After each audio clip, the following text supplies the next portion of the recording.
Hello everyone and welcome to week 13 of English 121. This week we're going to be talking about the sonnet Sappho and Amy Lowell. You're going to read selected pages that I'll be talking about throughout this lecture, and you're going to be reading a handout of selected poems that I'm going to post this week under this week's content. We're going to do a conversation where we're going to find a sonnet and learn how to examine a poem based on its form.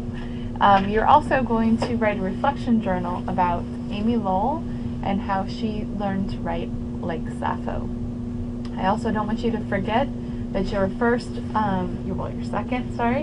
second paper is due on Tuesday at 11:59 p.m. Please make sure that if you are having trouble with this assignment, you come and talk to me. It was so great to talk to so many of you in my office, and I look forward to speaking to you more. All right? So just to recap, on Tuesday, April 29th at 11:59 p.m., your second paper is due. It's 5 to 6 pages. Please make sure it's in Times New Roman font, 12 point, and that it's in MLA format. Remember, there are examples on how to lay out your paper in the book, in the chapter we were to read for last week. You're either going to choose one of these two prompts. You're going to compare, You're going to compare and contrast any two poems by a single poet found in our textbook, or you're going to write an analysis of a poem of your choice. Please make sure when you write your papers that you show your understanding of the terminology. That means use the terms that we've learned about in this class so far, and use evidence from the text, meaning quotations from the poems, to support what you're saying. Alright, this week our conversation is going to be about identifying sonnets. But before we talk about our conversation, I want to tell you all about how to read a sonnet, identify it, what to look for, and how to go about analyzing what's there.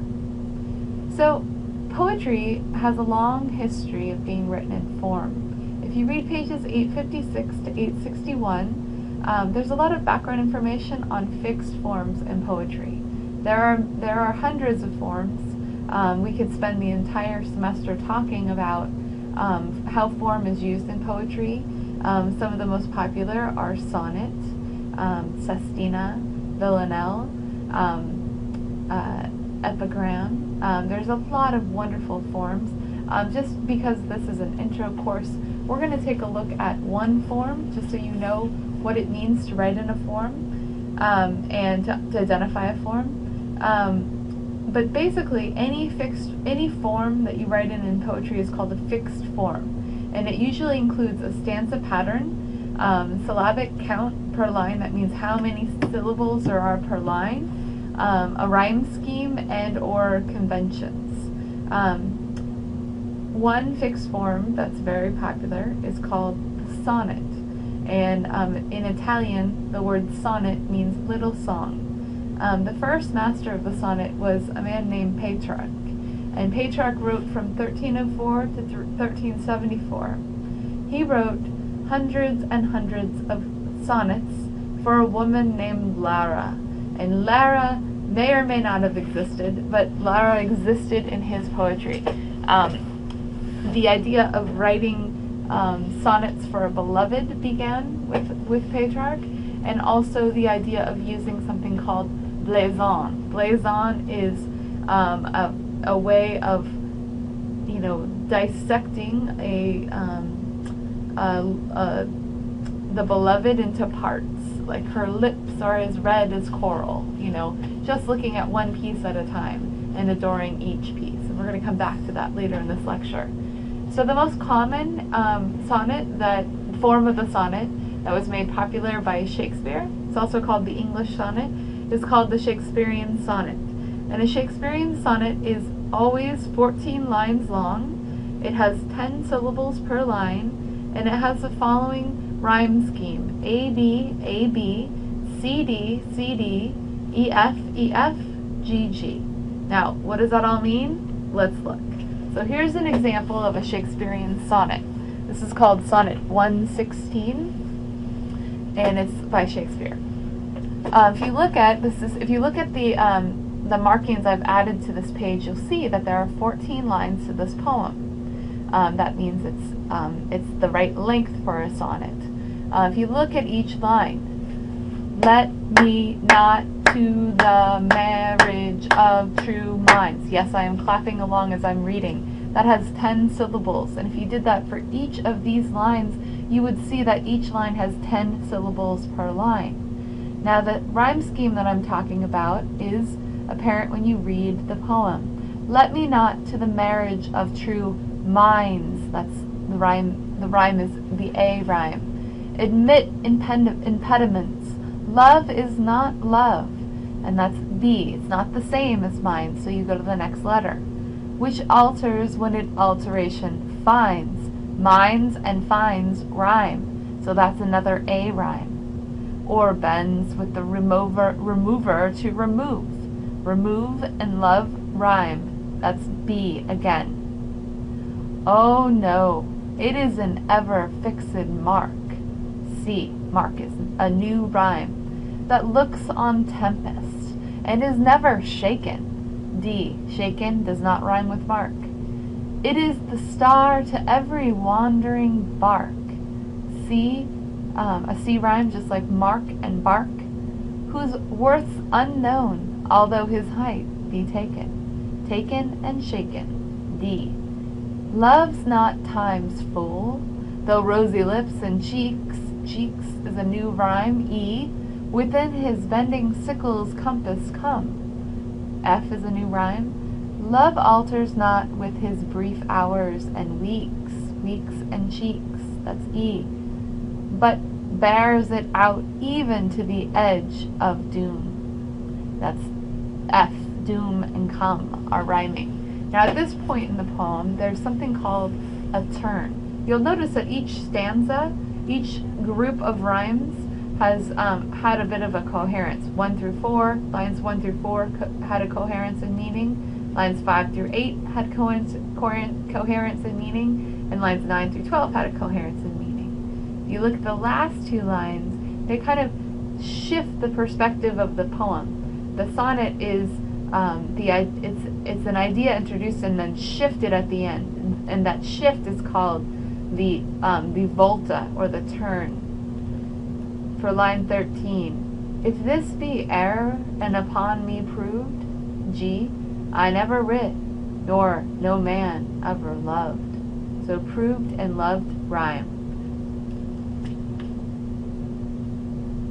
So in addition to talking about sonnets, and I hope this information will help you look at how you will find a poem within the book, anywhere within the book. And there's a page 868 has a whole list of sonnets that you can look for throughout the book. I want you to find one, and I want you to identify what aspects of the poem make you certain that it's a sonnet. Like, for example, does it have 14 lines? Does each line have 10 syllables per line? Is there a turn before the last two, at the end of the poem?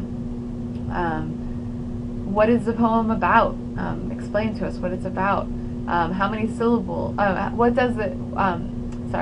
Where does it shift in meaning, or where does the turn happen? How does the poem reconcile its contrasting sections? So I'd like you to choose a poem and really answer all these questions. Please make sure that you choose a different poem than your peers have chosen. That way we can look at a bunch of different examples. And then once you make your own post by 11:59 on Saturday night, make sure you respond to at least 3 of your peers' posts. Doesn't have to be super long, but you can go into conversation with them about how they examined their sonnets that they found and talk about the poems that they found. Alright, the second half of the lecture is about something that's very close to my heart. I wrote my dissertation on this topic about how the poet Sappho greatly influenced female lyric poets who were writing in America after the turn of the century, the last century. So let's start by looking at Sappho's poetic skills. You're going to need to look at the handout that I gave you. There's a, let's if I can, I'm not sure if I can do this, but let's see.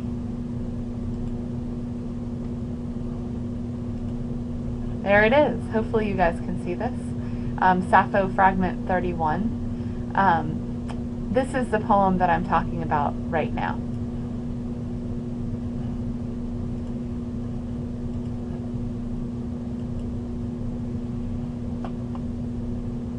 So if we go back to Sappho's Poetic Skills Part 1, in Fragment 31, Sappho, who was a poet who wrote in between the 5th and 6th century BC, so a really long time ago. She was an ancient Greek poet who wrote in Aeolic Greek. And when she writes Fragment 31, she writes about how she uses the term isos theosin, which means equal to the gods. And previously, in writing, only heroes of Homeric myths could be equal to the gods. But Sappho's use says any person who is seated next to her beloved is not only divinely happy, but is in the presence of something to which men should accord the highest possible value. And because her lover is godlike, she also has the power to inflict catastrophic damage on the speaker. So when you read the poem, she talks about, the person sitting next to her lover. That person is like a god, right? And seeing those two people together, her lover who no longer is with her, right? She describes what it's like to be devastated by love, and to it talks about not being able to speak, not being able to, that there's a fire under the skin, right? The idea that the speaker is completely falling apart because she's in love. He seems to me equal to gods, that man, whoever he is, who opposite you sits and listens close to your sweet speaking. So what she's done in this poem is she's taken an allusion that from Homeric myth, from the Odyssey, right, or the Iliad by Homer, and she's alluded to it, right? She's we studied allusions. She's alluded to that reference, but she's also emulated it. So she's taken it and refashioned it to give her the ability to talk about something that was relevant to her, right? She wanted to talk about love between two women, and this was how she was able to talk about it, by adapting Homer's conceit. So another thing that she does in her writing is she uses another Homeric rhetorical phrase, right?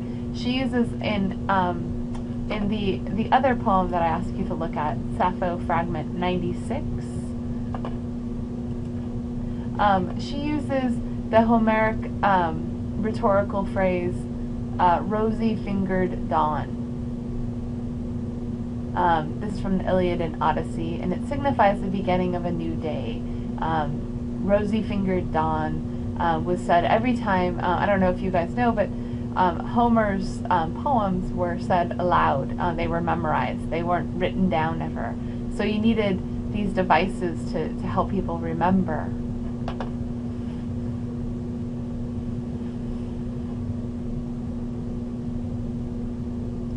So what Sappho does is she refigures it as a female symbol by making it the rosy-fingered moon. So she changes the dawn into the moon, which is, and she uses that as something to signify desire.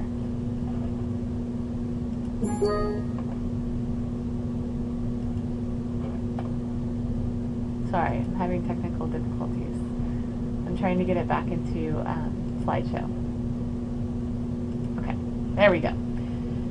So, if you look through that poem, you'll see that Sappho's talking about longing, and she's using the epic simile of the moon, the rosy-fingered moon, to signify that.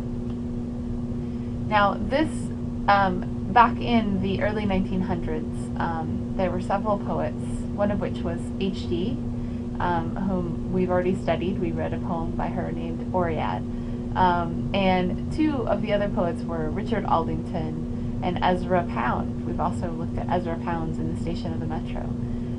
Aldington and Pound write about Sappho's fragment 96 quite differently than we're going to see someone like Amy Lowell write about it. So in 1906, in the early 1900s, this poem was actually found. So Sappho's poetry, I don't know if you guys know, but Sappho's poetry was completely annihilated. She originally had 6 books of poetry, and if you would have gone to the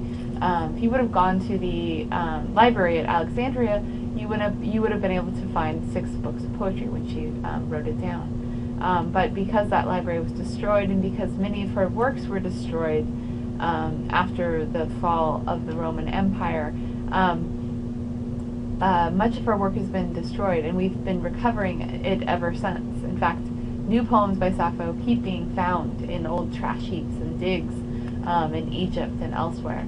So in 1906, the Oxyrhynchus expedition to Egypt found this poem, and the translation first was published in Classical Review in June 1909. In the turn of the century, both Pound and Aldington and H.G. Were trying to figure out a new way to write poetry, and so what they did was they went back to translation. And when these new issues of Classical Review would come out, they would translate the poems in their own voices in order to really find a new voice, to write like the Greeks, right? So Aldington writes a poem off of Fragment 96 called To Athos, after the manuscript of Sappho, now in Berlin. And what happens when he writes it is he shifts the point of view. Athos is now absent in his poem, and the theme becomes a loss of possession rather than a statement of longing.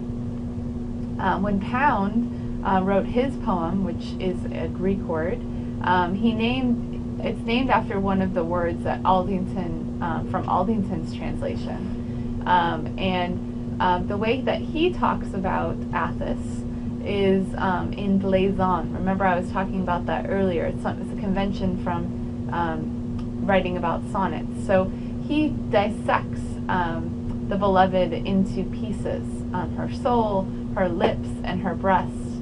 So the whole of Athos just remains restless and ungathered. So both are very distant. The beloved is not given a voice. She's dissected, or she's left out of the, she's not part of the poem, as in Aldington's poem. So let's go to Amy Lowell. Amy Lowell loved Sappho, and she planted Sappho in an American soil.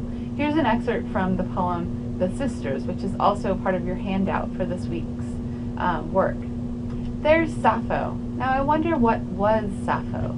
I know a slender thing about her, that loving she was like a burning birch tree, all tall and glittering fire, and that she wrote like the same fire caught up to heaven and held there, a frozen blaze before it broke and fell. So you'll notice that when she compares Sappho, when she tries to find an image to represent Sappho, right? She says that loving she was like a burning birch tree. Well, birch trees are only, they aren't in Greece. There are no birch trees in Greece. Birch trees are found in North America. Specifically, Amy Lowell is a poet from Boston, Massachusetts. She actually lived in a place called Brookline.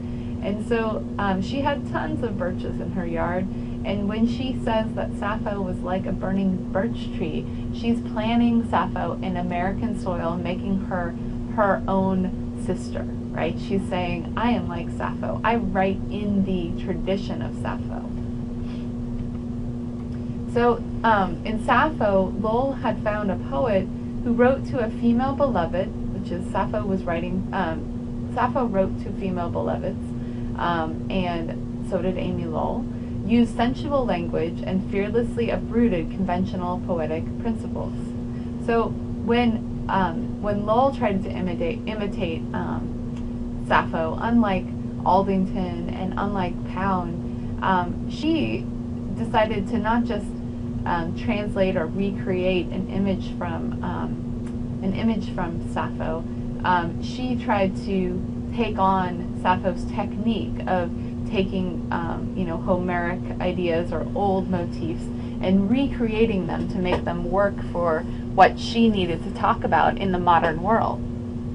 So an example of this can be found in The Letter, which is a poem that Amy Lowell wrote.